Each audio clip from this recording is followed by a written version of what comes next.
of people don't know, I can just share one more story of my father. One day he says, all right, look, we're going to take a walk. So we go out of the store, we go down the street where Community Bank is now, and upstairs was a stockbroker place called Low Roads. So we walk in there. To me, it was a bunch of old guys reading newspapers, smoking. He knew everybody, he spoke to everybody. Okay, let's go. We go out of there, we go down to Lower Exchange Street, we go into one of the bookie joints. Same thing. Old guys, smoking, reading the paper. He knew everybody, he spoke to everybody. We get out of there. So he tells me, you know, there's really not much difference between those two places. He says the big difference is they read different sections of the paper. He goes, you'll be better off reading the financial page than the reading. That was the best field trip I ever went on. So he's going along in stores, and he also had a store in Homer with my uncle. He's partners in Homer, New York, and in Skaneateles, New York. So he owned Geneva outright. He was partners in Homer. He was partners in Skaneateles. So it gets to be the late 60s. There's a fundamental change in how people are dressing. Jeans come onto the scene, and it's not as bad. I mean, it changes even to this day. People wear jeans, and it's like one of the main wardrobes. So we were positioned good for that. You know, we had always sold jeans as workwear. We knew how to buy them, we knew how to stock them, we knew the jeans business. So when that came on, we were like the go-to store for jeans. And that trend carried us for the next 2 decades. We keyed our business off the jeans business. So things were looking pretty good for him. You know, his 3 stores were clicking. So September 21st, 1970, everything changes. He's gone at 42 years old, suddenly. So, the charismatic, forward-thinking leader of Super Casual is gone. Enter my mother. She knew little or nothing about the business. Maybe worked there 1 hour a week trying to do books. So, she was faced, I guess she had 3 choices at that point. She had me, I was 15, Mark was 13, Steve was 3. So, I guess she could close the business, sell the business, or run the business. So she chose to run the business.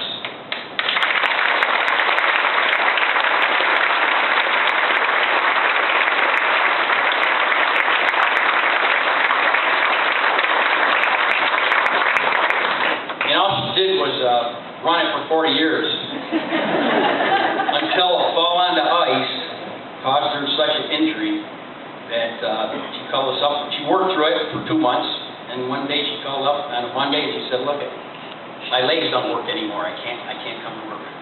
So brought her to the hospital, and after a couple of days they sent her up to upstate Syracuse.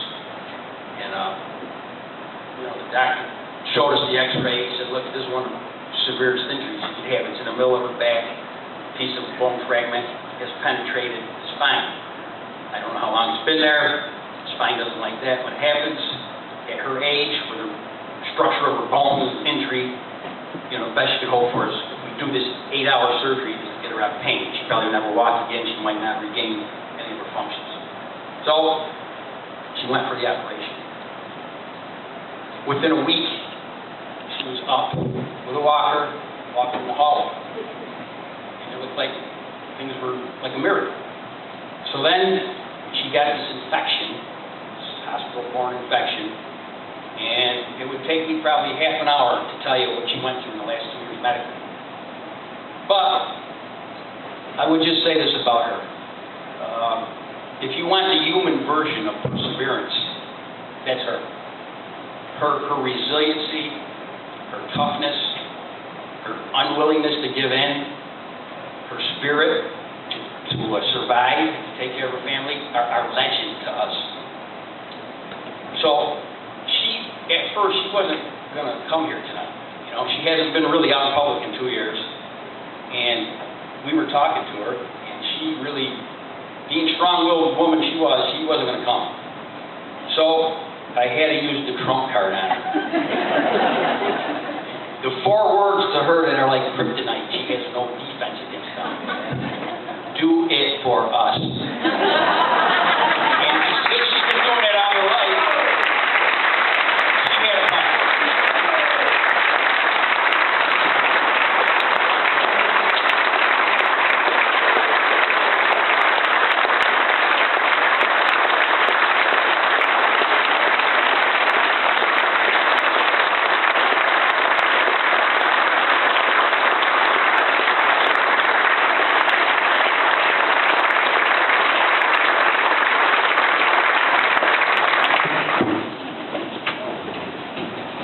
So I'm thinking, now that she's come out, maybe pretty soon she'll come back and work.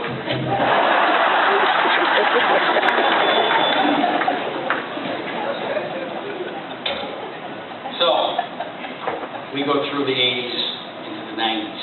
You know, we operate pretty much as a jean store. We have some fun with it. We had this jean trade-in. I think that was back in 1980. We got about 900 pairs of jeans in trade-in and threw them on the sidewalk. I think we did this one about 1992, and I couldn't find the exact date. It was like a full-page ad in the paper. And, our jeans are always lower. It's super casual. They still are. I think the Finger Lakes Times got a few calls about this one. I know we did.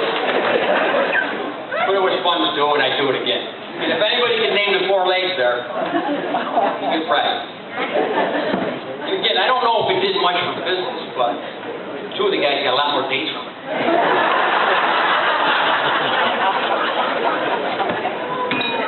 So we ran as a jean store through the 90s into the late 90s, and then another kind of a fundamental shift took place.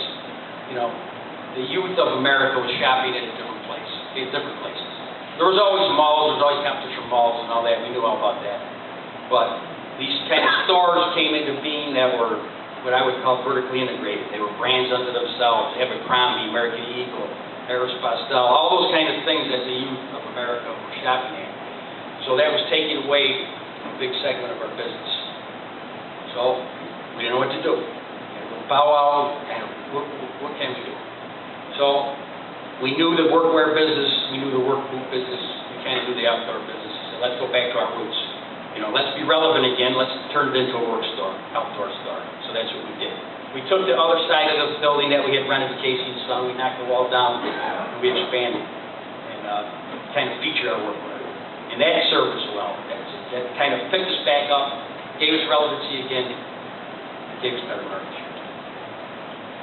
So, year 2000 rolls around. Business is going pretty good. This internet's coming onto the scene. We said, well, you know, let's look at our situation. We really have a 4-county trading area. You know, we're limited by population, by demographics, you know, by competition. You know, how much market share can we really squeeze out of that 4-county area? Let's take a shot on the internet. So, it was tough at first. We had a lot of growing pains. I mean, we really didn't know what we were doing in the beginning. And I would say that running a at least in our case, running a bricks and mortar business is like running a zone defense. Everybody's got a spot, everybody knows the responsibility, it's at a slower pace. Our internet business is like running a full court press for the full game. It's frenetic, it's risk-reward.